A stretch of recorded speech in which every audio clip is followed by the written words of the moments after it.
நண்பர்கள் அனைவருக்கும் வணக்கம். இன்னைக்கு நாம அந்த வீடியோல சத்துணவு மையத்தில் வேலை வாய்ப்புக்கான அறிவிப்பு வெளியாகி இருக்கு. ஸோ இந்த வேலைக்கு விண்ணப்பிக்கிறதுக்கு என்னென்ன தகுதிகள் வேணும், எவ்வளவு சம்பளம் கொடுப்பாங்க, எப்படி இந்த ஜாபுக்கு அப்ளை பண்றது போன்ற விவரங்களை இப்ப நம்ம பார்த்தலாம்.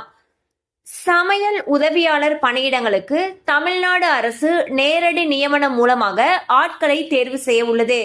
10வது தேர்ச்சி பெற்றிருந்தாலோ அல்லது தோல்வி அடைந்திருந்தாலோ போதும், உங்களுக்கு அரசு வேலை உறுதி. அதுவும் எந்த விதமான எழுத்து தேர்வும் இல்லாமல் வெறும் நேர்முக தேர்வு மூலமாக மட்டுமே இந்த வேலை வாய்ப்பை பெறலாம் என்பது ஒரு கூடுதல் சிறப்பு. ஸோ இந்த வேலைக்கு அப்ளை பண்றதுக்கு என்னென்ன கல்வி தகுதி சொல்லியிருக்காங்கன்னு பார்த்தலாம். இதுக்கு 10வது பாஸ் பண்ணியிருந்தாலும் சரி, ஃபெயில் ஆகி இருந்தாலும் சரி, அவங்க விண்ணப்பிக்கிறதுக்கு தகுதியானவர்கள்னு சொல்லியிருக்காங்க. முக்கியமா தமிழ்ல நல்லா பேச எழுத தெரிஞ்சிருக்கிறவங்க இந்த ஜாபுக்கு விண்ணப்பிக்கலாம்னு சொல்லியிருக்காங்க. அடுத்து வயது வரம்பை பொறுத்த வரைக்கும் பொது பிரிவினர் மற்றும் தாழ்த்தப்பட்டோருக்கு 21 வயசுல இருந்து 40 வயசுக்கு உட்பட்டவங்க அப்ளை பண்ணலாம்னு சொல்லியிருக்காங்க.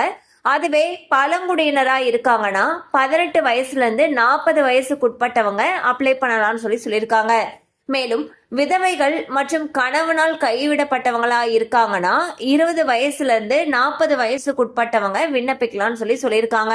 மெயினா விண்ணப்பிக்கிறதுக்கான கட்டணம் எதுவுமே கிடையாது, இலவசமா இந்த ஜாபுக்கு அப்ளை பண்ணலாம். ஸோ எப்படி இப்ப அப்ளை பண்றதுன்னு பார்த்துடலாம். இதுக்கு என்ன பண்ணணும்னா ஒரு வெப்சைட் கொடுத்துருக்காங்க. அதாவது https:/erode.nic.in அப்படிங்கிற வெப்சைட்ல போயிட்டு அப்ளிகேஷன் ஃபார்மை டவுன்லோட் பண்ணிக்கலாம்னு சொல்லியிருக்காங்க. அண்ட் விண்ணப்பிக்கிறதுக்கு 11 ஏப்ரல் 2025 இருந்து விண்ணப்பிக்கிறதுக்கு ஸ்டார்ட் பண்ணலாம். விண்ணப்பிக்கிறதுக்கான கடைசி தேதி பாத்தீங்கன்னா 28 ஏப்ரல் 2025. ஸோ இந்த தேதியில, அதாவது 28 ஏப்ரல் அன்னைக்கு மாலை 5:45 அப்ளை பண்ணணும்னு சொல்லியிருக்காங்க. அப்ளிகேஷனை பூர்த்தி செஞ்சதுக்கு அப்புறம் அது கூட சில டாக்குமெண்ட்ஸ் உடைய ஜெராக்ஸ் காப்பி அட்டாச் பண்ணணும்னு சொல்லியிருக்காங்க. ஸோ அது என்னென்ன டாக்குமெண்ட்ஸ்னு இப்ப நம்ம பார்த்தலாம். பள்ளி மாற்று சான்றிதழ், அதாவது உங்களுடைய டிசி அட்டாச் பண்ணணும்.